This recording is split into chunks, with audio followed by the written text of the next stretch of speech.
Hello, everyone. This is Tom Fox back again with Mr. Monitors himself, Jay Rosen, for this weekend FCPA, episode 296 for the week ending April Fool's Day 2022, the Slap Scene Round the World edition. On this April Fool's Day, we are back to look at some of the week's top compliance and ethics stories, once again, on the Slap Scene Round the World. So we have not Mr. Monitor with us today, but actually Mr. Hollywood Insider, Jay Rosen.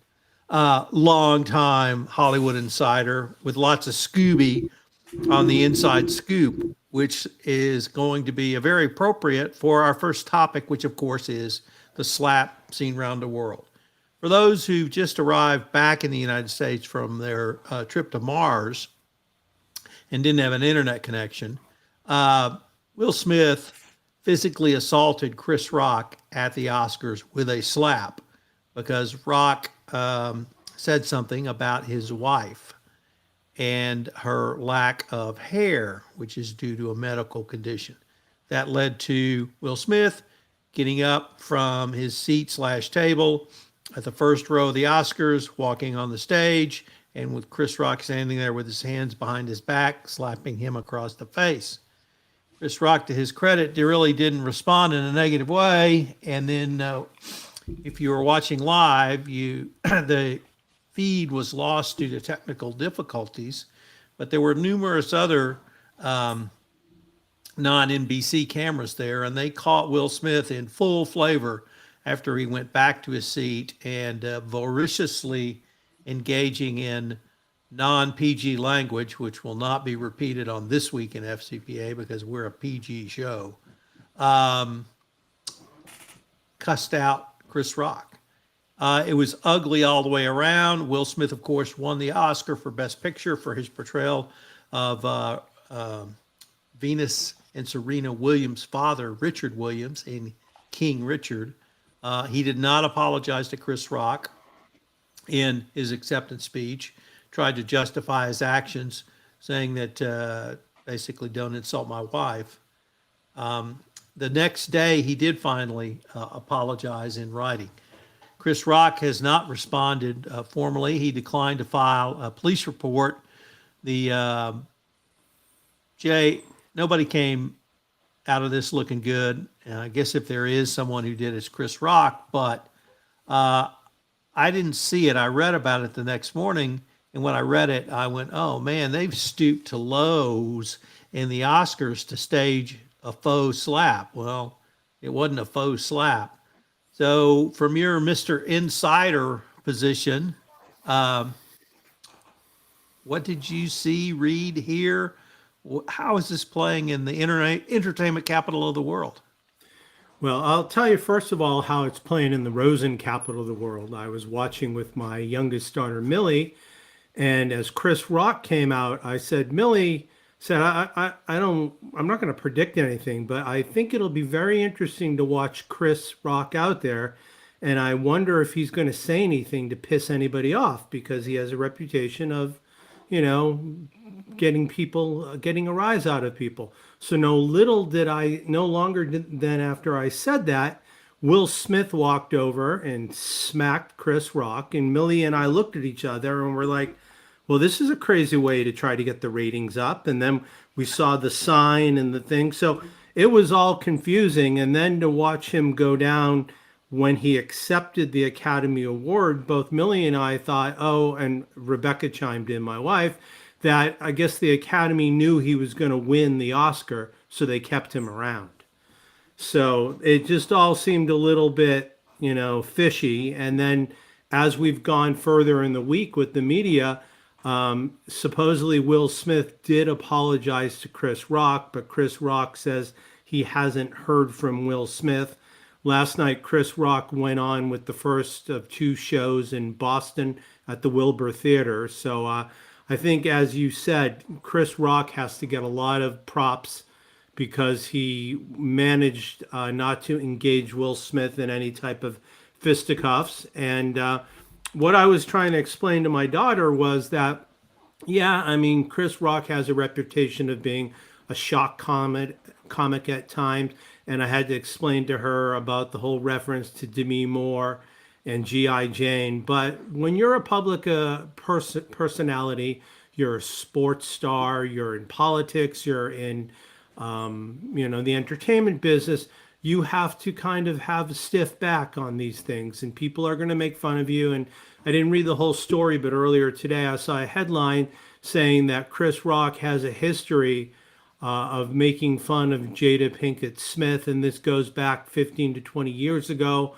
when she first came on the scene. So I don't think it was anything that was meant to be anything more than just a throwaway.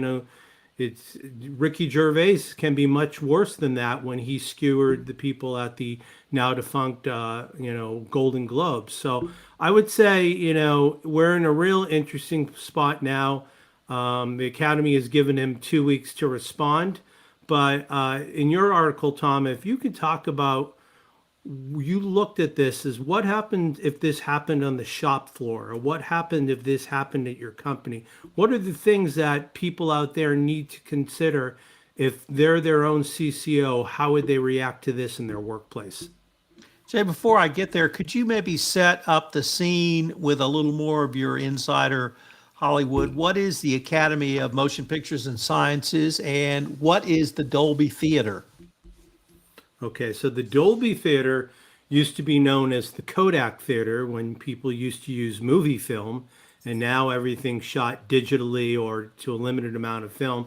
This was a facility that was specifically built to house the Academy Awards, and it's been, I think it's been open for the last 15 years ago. So here in Hollywood, and even though I'm in Orange County, Oscars is like, the biggest holiday of the year for people who are in the business.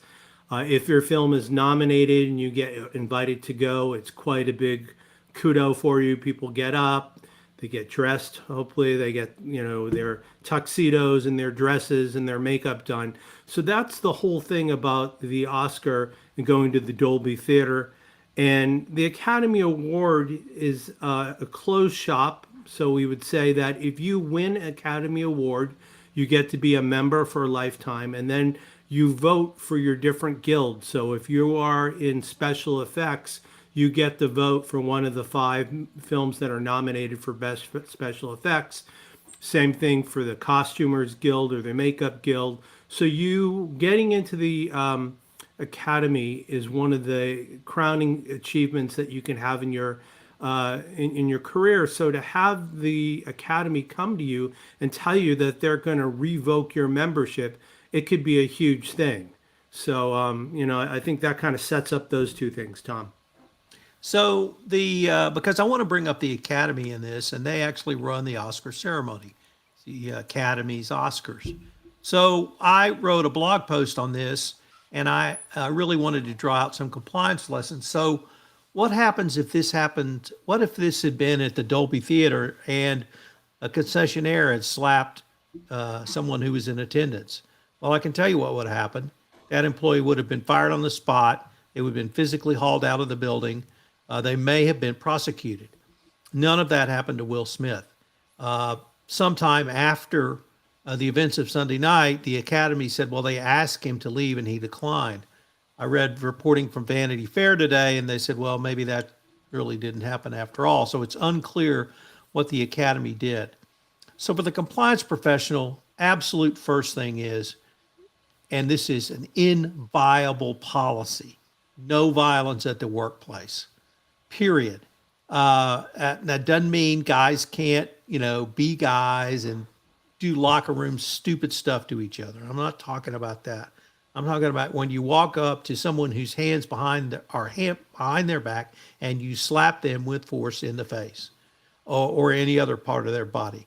That is a termination offense. That cannot be allowed. Number one. Number two, why wasn't Will Smith disciplined immediately, at least escorted from the building? Because here's the thing. Legally, now the Academy is on notice that he has engaged in physical violence against another person there. Here, comedian Chris Rock. Well, what if he had stood up and slapped somebody else at the table? Well, the Academy had actual knowledge he was prone to violence and they didn't do anything to stop him. That's serious legal liability. In states like Texas, something like that can escalate immediately to somebody going to their car and getting their gun and coming in and shooting somebody. This is serious stuff. So if there's physical violence, that person has to be terminated and they have to leave, be physically escorted off the premises. This is not, oh, God is going to get you. This is, no, I've just slapped the bejesus out of you. It's completely different. So that's point one. Point two is you have to engage in institutional justice as the CCO is mandated by the Department of Justice in the 2020 update to the evaluation of corporate compliance programs. Institutional justice includes treating people the same, literally from the boardroom to the shop floor. If somebody from the boardroom slaps somebody, or somebody from the shop floor slaps somebody, or if an actor walks up on stage and slaps a comedian who said something about his wife, they had to be treated the same. And that's why I drew the analogy of a concessionaire at the Dolby Theater. If they'd done something, they could well have been terminated. And Will Smith wasn't even, didn't leave. So now we've got this situation where Will Smith has apologized in writing. I've seen the apology, so I know it exists. I also believe Chris Rock that when he says Will Smith has not reached out to him. And now the Academy is going to hold a hearing. Well, they want a response by mid-April from Will Smith. They don't need to wait till mid-April. Will Smith needs to respond now because, as you correctly note, he's a member for life, Jay. Now, there have been other expulsions from the Academy. Harvey Weinstein obviously comes to mind as one who was expelled. They didn't ask for his Oscars back because the Oscar was for the movie, not for conduct, at least not yet.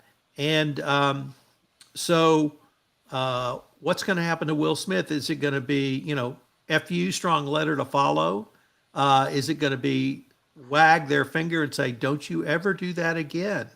Is it going to be like the going to the sister's office when you went to Catholic high school? Put your hands out, lay them flat on the table, and the ruler comes out? I don't know. The Academy has a range of options, and I think they have to tread very carefully here, Jay. In the Vanity Fair article, they pointed out, well, there's no rule that governs violence at an Academy event to guide them. Well, of course there's not that rule. Nobody thinks you need a rule for that. If you slap somebody on stage at the Academy Awards ceremony before you win your Oscar, well, then we'll think about asking you to leave. Well, that's inane. You have general rules like no violence in the workplace. And that covers it. So I think the Academy really needs to make a statement here. I think he should be kicked out. Once again, on receiving the Oscar, that was for the picture and not for his conduct going forward after the picture.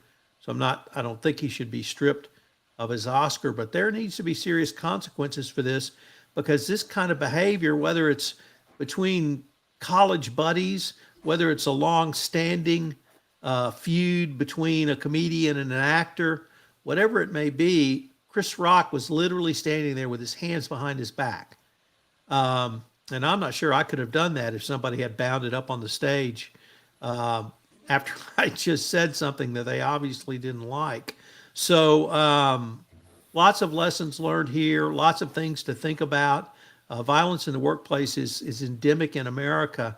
And if the Academy doesn't say or do something strongly here, Jay, I'm afraid it'll be akin to kind of a tacit acceptance. Yeah, I just had one other thought, Tom. What happens if he's uninsurable?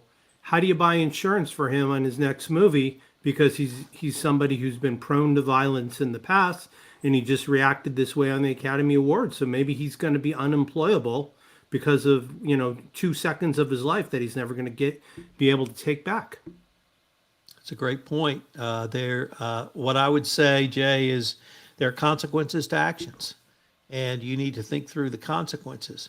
Whether those consequences are something like that, whether those consequences are taking a drink if you can't drink, whatever they may be, there's consequences, and you have to take those consequences. And that part of the movie industry perhaps is not well known as many other parts, but you're familiar with it and you understand what it means. And as Wanda Sykes and I think Amy Poehler said, yeah, well, what about the next guy who in a comedy club that I'm doing a 2-week stand at doesn't like something I say and he stands up on stage and whacks me? Do I have to worry about that now? Well, unless the Academy does something, you may have to. All right. Well, that was an interesting discussion, Tom. Let's move on to the second story that we have this week. This comes to us from Matt Kelly, the coolest man in compliance, and his own blog on radical compliance. And here's a neat concept that came up this week about having compliance officers certify their programs. This week in his column, Matt takes a look at the Justice Department's new idea to have chief compliance officers certify at the end of a deferred prosecution agreement that their company's compliance program is reasonably designed and effective. Now, Matt is a fan of the Justice Department and strong compliance. But can something like this really work in practice? Assistant Attorney General Kenneth Polite floated said idea at a compliance conference last week. His remarks deserve a close read because even the suggestion of requiring compliance officers to certify the effectiveness of their program raises issues that could send more than a few executives breathing into a paper bag. So what exactly did Polite say? Let's quote straight from the speech. Chief compliance officers and their functions should have true independence, authority, and stature within the company. To further empower chief compliance officers for all of the corporate resolutions, including guilty pleas, deferred prosecution agreements, and non-prosecution agreements, Polite asked his team to consider requiring both the CEO and the CCO to certify at the end of the term of the agreement that the company's compliance program is reasonably designed, implemented to detect and prevent violations of the law, and is functioning effectively. Moreover, in the resolutions where an outside compliance monitor is not imposed, but the company is required to provide annual reports, that quote, we will consider requiring that the CEO and CCO will also have to certify that all compliance reports submitted during this term of the resolution are true, accurate, and complete, close quote. All right, well, let's put the compliance officers on the spot. One obvious question here is what happens when a compliance violation does come to light after you've certified the effectiveness of your program? Could the compliance officer face any legal jeopardy or liability for the program's failure? Because if so, compliance officers won't like this idea at all. But if not, then why bother with the certifications? Polite didn't address these questions in his remarks.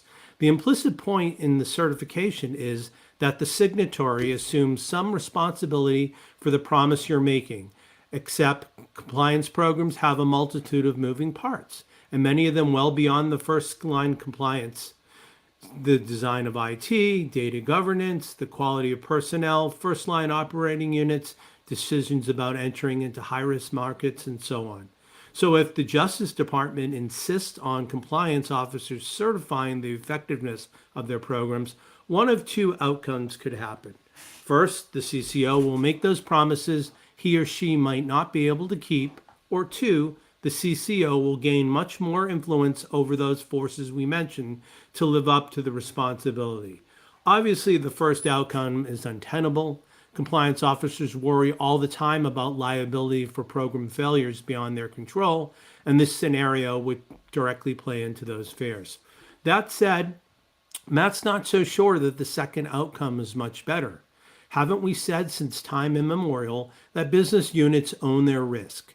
Because if you do gain much more influence over the organization, where you can make final calls about IT systems for better analytics or disciplinary action for errant employees, or the decisions to enter emerging markets, then you are owning the risk. Business units should see those actions as a compliance function telling them what to do, and lull themselves into a mistake beyond ethics and compliance is something the compliance function handles, not them. Matt's not opposed to Polite's other suggestion that the CEO certify effectiveness, because the CEO is responsible for the whole enterprise. The compliance officer isn't. And if we want everyone to play a role in ethics and compliance, then the only person who can be held accountable for everyone in the company is the CEO. So here's another way to look at it. It might be instructive here to consider the only corner of compliance and regulatory enforcement that is talked about compliance officer liability at length has been the broker-dealer industry, FINRA. The industry's primary regulator has just published an updated guidance on when it might hold compliance officers liable. And that guidance, FINRA stressed that bringing enforcement actions against compliance officers is pretty much the last thing it wants to do unless the CCO is directly involved in misconduct. The key point under FINRA rules is only executives in, quote, supervisory, unquote, roles should be held liable for compliance failures, and that does not include the chief compliance officer. Rather, FINRA assumes that the chief compliance officer acts in an advisory role, helping those supervisory executives, typically the CEO, president, or general manager, to administer an effective compliance program. There's a lot of sense in that distinction between supervisory and advisory, and we would do well to apply it to other branches of regulatory enforcement. Matt's fear is that instead, Polite's idea for compliance officer certification blurs those two roles.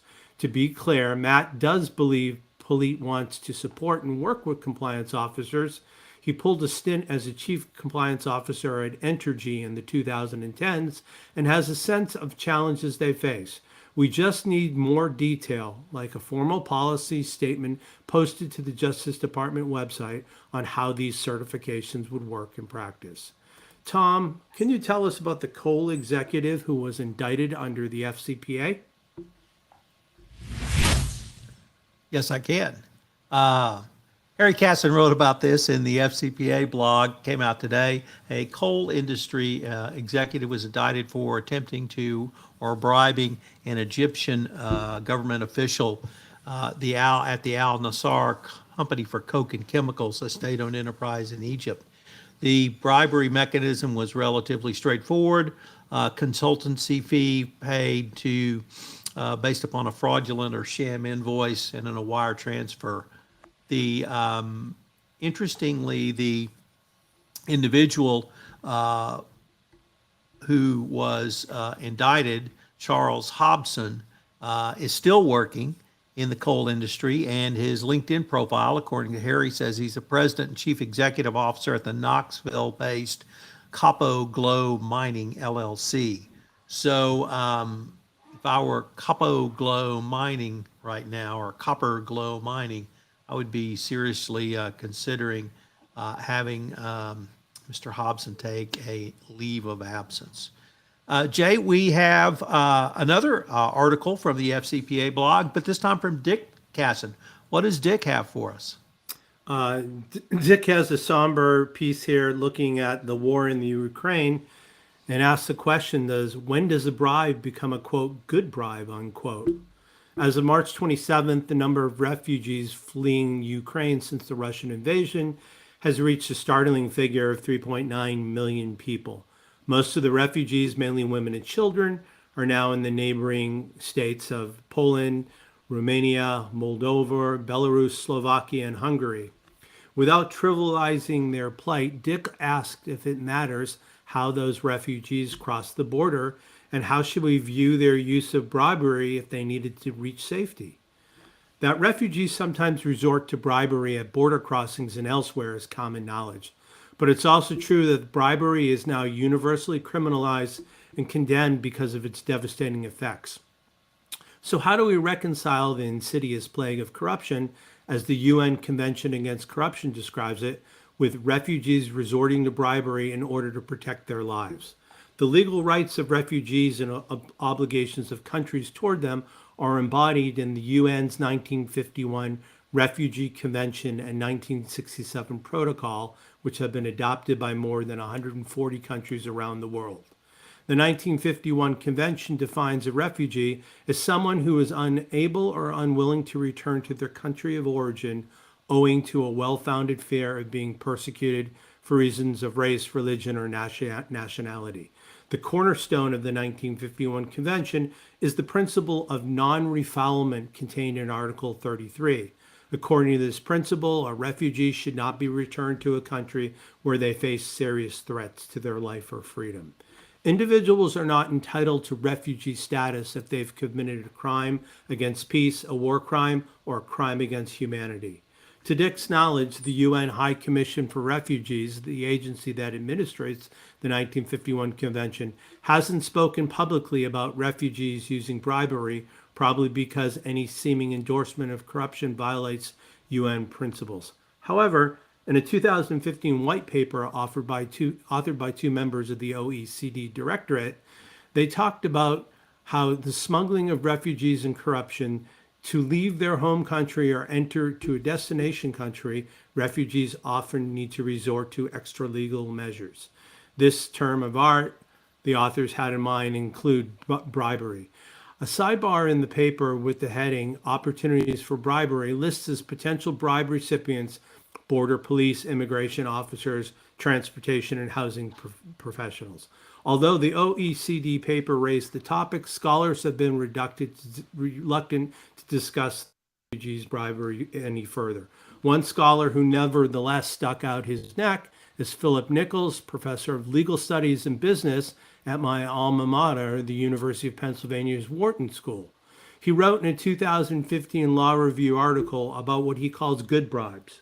Professor Nichols first stipulates that most attempts to justify the payment of a bribe have no merit. But then he considers the case of Oskar Schindler, the German national and member of the Nazi Party, who paid during World War II to save the lives of at least 1,000 of his Jewish workers at factories in Poland. Based on Schindler's case, along with at least one bribe that was paid by the Underground Railroad, which rescued people from the horrors of slavery in the United States, and seemingly widespread bribery in North Korea to escape the oppressive regime, Nichols concludes that some bribes can be justified. He says, such bribes do not represent a new checklist for evaluation bribery, nor do they represent a new trope of thinking. Rather, unique circumstances raise such bribes above the rules against and concerns about paying bribes. Surely one of history's unique circumstances is war that engulfs innocent civilians and turns them into unfortunate refugees. Just as it would have been ludicrous to have demanded that Schindler be put on trial for bribery for what he did during World War II, Nichols says so it would be ludicrous to penalize Ukrainian refugees for paying bribes in their former home country or their new domicile to get their families to safety and freedom. The bribes, like Oskar Schindler's, fall into the tiny but real category of good bribes. Tom, tell us about controls and why they're so key to compliance. Jay, the article comes to us from CCI and by Chris Audette. And Chris wrote about some thoughts by Gardner folks about internal controls and training. And it's a little odd, I think, Jay, because the title of the article is basically we need more controls. And controls are the key to compliance. And I hardly agree with that. But the article goes on to really take several shots at compliance training. And the problem I have, Jay, is that compliance training is clearly part of a best practices compliance program. It's part of the 7 elements from the sentencing guideline. It's part of what used to be the 10 hallmarks of an effective compliance program, now just the hallmarks of an effective compliance program. So if you cut back your training and put in controls and you get an FCPA enforcement action, the first thing the DOJ is going to say is, where's your training? And why aren't you giving targeted training? And why aren't you giving effective training? So it's a little discongruous, I think, to say controls can take over training. At the end of the article, literally in the last paragraph, I think they rectified themselves because they said the best combination is training and controls. And that's certainly true. But training is a critical element of a compliance program, and controls are a critical element. In fact, I believe they're the backbone of a compliance program. So anything that would really help a company understand they need more controls, I'm for.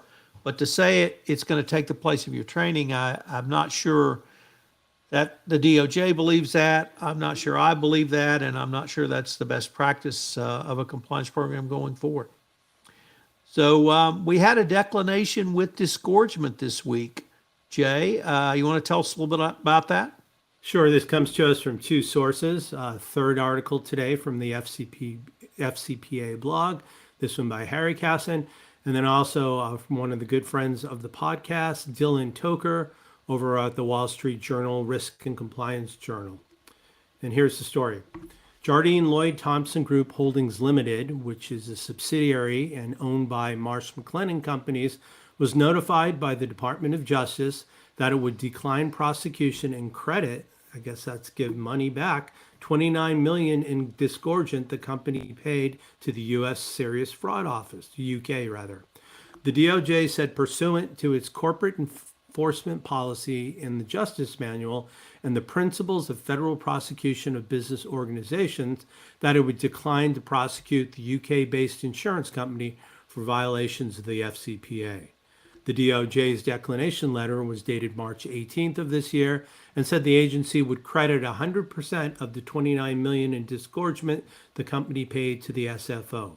The DOJ found bribery in Ecuador totaling about $3.1 million, but declined to bring an FCPA enforcement action, citing the company's self-disclosure, proactive cooperation, and internal remediation. Beginning in 2014 and continuing through 2016, an employee and agents of Jardine Lloyd Thompson paid about $10.8 million in bribes to a Florida-based intermediary, knowing that about $3.1 million would be paid to bribe Ecuadorian government officials. The bribes helped Jardine Lloyd Thompson obtain and retain contracts with the Ecuadorian state surety company Seguro Sucre. According to the DOJ, around $1.2 million of the bribes were laundered through bank accounts in the U.S. This is the first declination letter the DOJ has published since the World Acceptance Corporation's declination with the disgorgement 2 years ago in August of 2020. The company paid the SEC $21.7 million in the resolution, and the DOJ declined to prosecute. The DOJ issued its first declination with disgorgement in 2016 under the pilot program to encourage companies to self-report. Under a program launched in 2016, companies that report bribes paid to foreign officials and cooperate with prosecutors and take steps to prevent future infractions can presume the Department of Justice will decline to prosecute these matters. The program was meant to incentivize companies to proactively disclose bribery violations by offering them leniency if they do so. But the program had few recipients in recent years. The letter to Jardine Lloyd Thompson is the first such declination awarded to a company in more than 18 months. The decision not to prosecute was based on a range of factors, including the company's decision to report violations, prosecutors said. The department also credited the company for terminating the executive involved and taking steps to enhance its anti-corruption training and compliance program. As part of Jardine Lloyd Thompson's declination with the DOJ, the company agreed to continue cooperating with ongoing investigations. Tom, here's your name from the past. What's happening at the ZTE whistleblowers? Jay, another article from CCI. We usually don't have two, but we do today. And the reason we have two is Ashley Laban was the general counsel at ZTE America who uncovered the massive fraud engaged in by ZTE to illegally sell products into Iran when they were sanctioned from receiving U.S. products. He actually became a whistleblower. He sat down with the FBI over several meetings and gave them enough information that they were able to create a 32-page affidavit to obtain a search warrant to search ZTE's premises in Dallas. Unfortunately for Ashley and his wife Donna, somehow that affidavit was leaked and he was outed as the whistleblower. And he and his wife literally had to flee their house the night that story was published for fear of their lives. The article in CCI is part of an excerpt from his book, yet to be released, entitled Standing Up to China, How a Whistleblower Risked Everything for His Country. So it's going to be a great book. I hope the compliance community embraces this to read about it. And much like the Airbus whistleblower, who had to literally flee his home in Saudi Arabia based upon a phone call that said, "Get out of the house now." This whistleblower had to leave his house because he was in fear of his life that someone associated with ZTE would off him. So it's going to be a great story for all of us to read. And now we understand or know a little bit more about ZTE.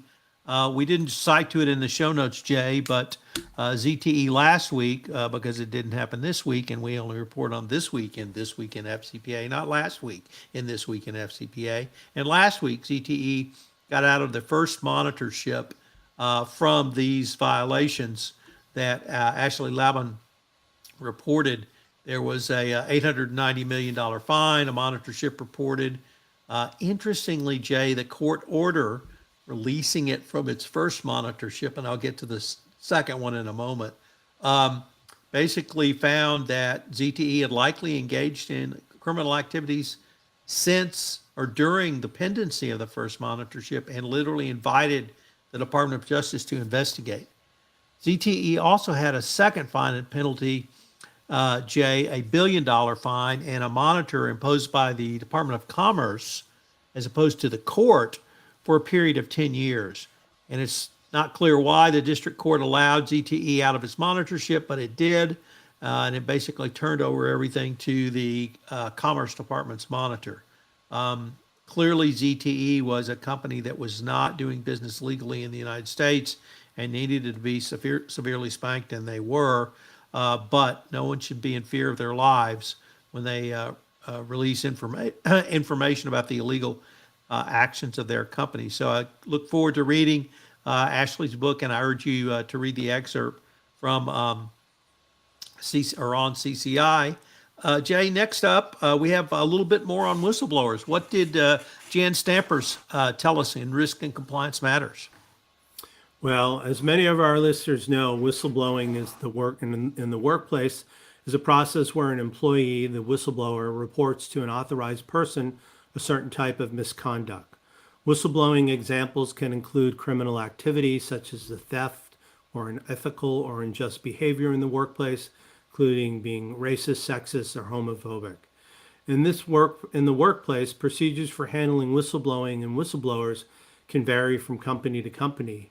However, with the new EU Whistleblower Protection Directive, when this comes into play, the rules have become more defined and a greater protection across EU countries for whistleblowers has been enforced. On December 17th of last year, EU member states implemented a new Whistleblower Protection Directive. The purpose of the directive is to provide greater protection across the EU countries. EU companies and public bodies with 250 or more employees must execute the defined reporting system. However, if an organization doesn't match the criteria, it may still have to comply. Although it is a scheme that must be applied to all employees, the directive doesn't just apply to employees alone. Self-employed contractors, workers, volunteers, non-executive directors, shareholders, suppliers, and contractors are also covered. So what are the key points? You have to provide safe and accessible reporting channels. You need to ensure workers know when and where to report. Protect the confidentiality of I guess that did not happen in the last story. promptly acknowledge receipt of reports providing feedback within 7 days, provide an update on the investigation within 3 months, protect whistleblowers from dismissal, demotion, or other forms of workplace retaliation. And the last point, keeping a record of reports for no longer than necessary to comply with GDPR, because it wouldn't be the EU if we weren't talking about GDPR.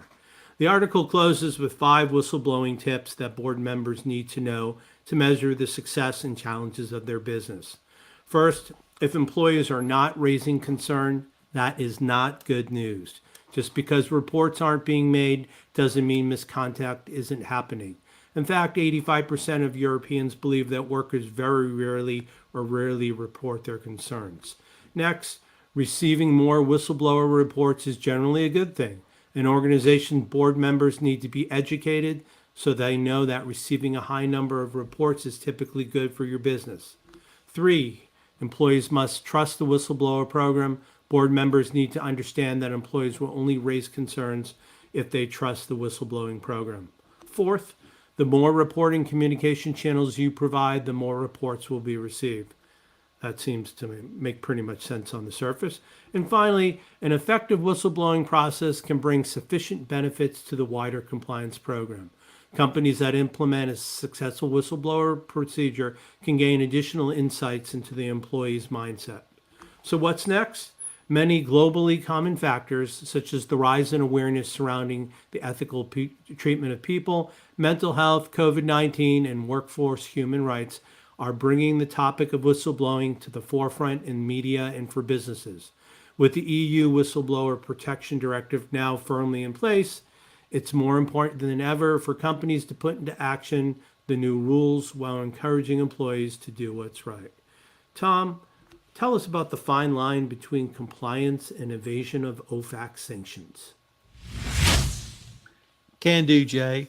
This comes to us from our good friend Mike Volkov at Corruption, Crime, and Compliance. Matt Stankiewicz, a associate with the Volkov Law Group. And he reminds us, Jay, that you can't outsource your compliance program to third parties and then claim no responsibility.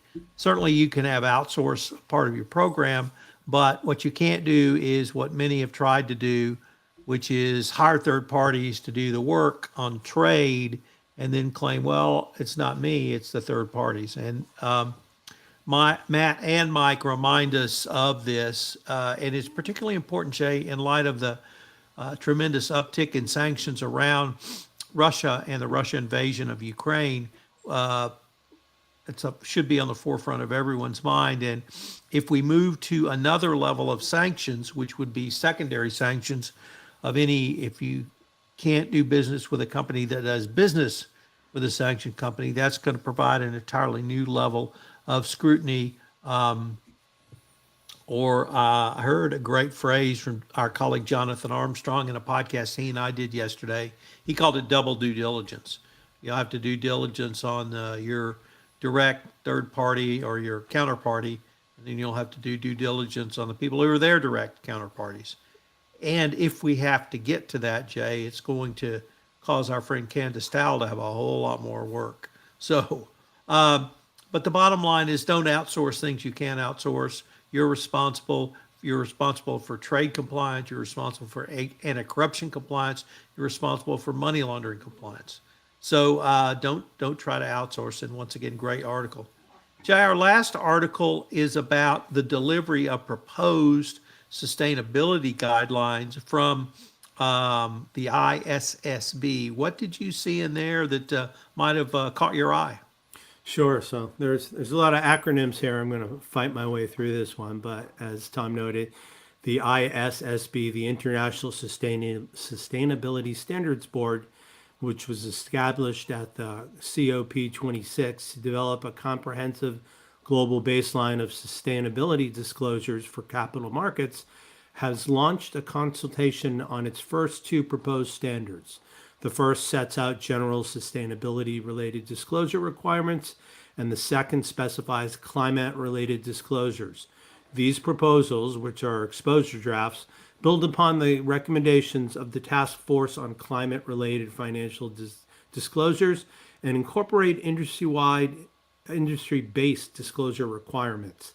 When the ISSB issues the final requirements, they will form a comprehensive global baseline of sustainability disclosures designed to meet the information needs of investors and who want to assess enterprises' values. The ISSB is seeking feedback on the proposal over a 120-day consultation period. The proposals have been developed in response to requests from G20 leaders, the International Organization of Security Commissions, and others who are looking for enhanced information from companies on their sustainability risk. Later this year, the ISSB will consult on its standard-setting priorities. The consultation will include feedback on the sustainability-related information needs when assessing enterprise value on further development of industry requirements. The ISSB's proposal build on the work of the Climate Disclosure Standards Board, the International Accounting Standards Board, and the Value Reporting Foundation, which houses integrated reporting and SASB standards. Developments of the IFRS Sustainability Disclosure Standard follows an inclusive and transparent due process, consistent with those used to develop IFRS accounting standards and as required by the IFRS Foundation's Constitution. The IFRS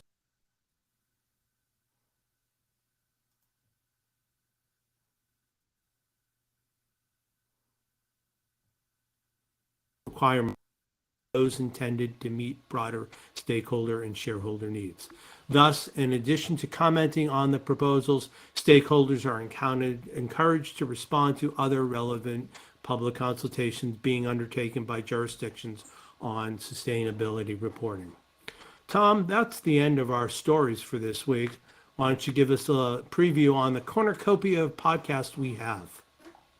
So we had a great week of podcasts on the Compliance Podcast Network.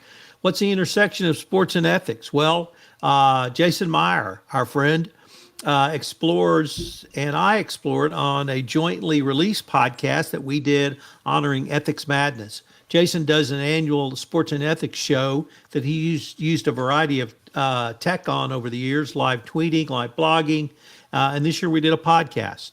And we took up several different sports topics, F1, NCAA, women's and men's, baseball, and the Olympics. So great stuff on Ethics Madness, cross-posted on Greetings and Felicitations on the Compliance Podcast Network, and Jason's site, 8 Mindsets, which he co-hosts with Nicole Rose. I had a 2-part podcast series on Allie McDevitt's great case study in Compliance Week on a ransomware attack. And I would urge you to check out Allie's complete series. I've linked to it in the show notes of the podcast, parts 1 and 2 on Greetings and Felicitations. You should hopefully will join us at Compliance Week 2020. I'm speaking on a couple of panels, and there's a discount code for listeners to this podcast. The discount code is FOX200, and it gets you $200 off. I've linked to the podcast, to the registration site with the discount code in the show notes. I'm a huge fan of the MS 150. It's a bike ride that happens every year from Houston this year to College Station, Texas, and it raises funds for the fight against multiple sclerosis. My friend Alan Peterson joined me on the Hill Country podcast. Alan's ridden for 12 years. 10 of those years he's ridden with his daughter, and he's riding with her again this year. So I linked to that, and I would ask you to donate to Alan and the MS, and I've linked to that. And then finally on ESG compliance, I had Christy Grant Hart on, Jay, this week, and Christy explained why she believes that compliance should lead the overall ESG effort. And it was a great podcast. As you know, Christy's a big friend of this podcast as well. And Jay, if I can mention one other thing, on Monday, I premiere a new podcast, All Things Investigations, which is a podcast I'm hosting, but the guests are Hughes Hubbard lawyers in their anti-corruption and investigation section. It's going to be a great series. I interview some great lawyers, and we have some interesting topics that we explore that I don't think get enough press. So welcome Hughes Hubbard to the Compliance Podcast Network and All Things Investigation. First show goes up Monday. Mike Hunnicky talks about the U.S. versus Coburn discovery dispute and the waiver by Cognizant Technologies Counsel of the attorney-client privilege when they turned over documents and made reports to the Department of Justice. So really significant issue for the white-collar defense bar, for corporations, for in-house counsel who are involved or embroiled in an FCPA investigation. What do you have for us, Jay? I have the honor of taking us home. So if you'd like to get in touch with Tom Fox, the voice of compliance, you can reach him at tfoxlaw.com. And I am always your humble servant, Jay Rosen, a.k.a. Mr. Monitor. And you can reach me at the initial J, ROSEN, at affiliatedmonitors.com. We'd like to thank you for joining us for this week in FCPA episode 296 for the week ending on April Fool's Day. This has been the Slap Seen Round the World edition. Tom and I would like to thank you for spending some of your week with us. And we look forward to seeing you next week when we take a look at this week in FCPA. Talk to you soon.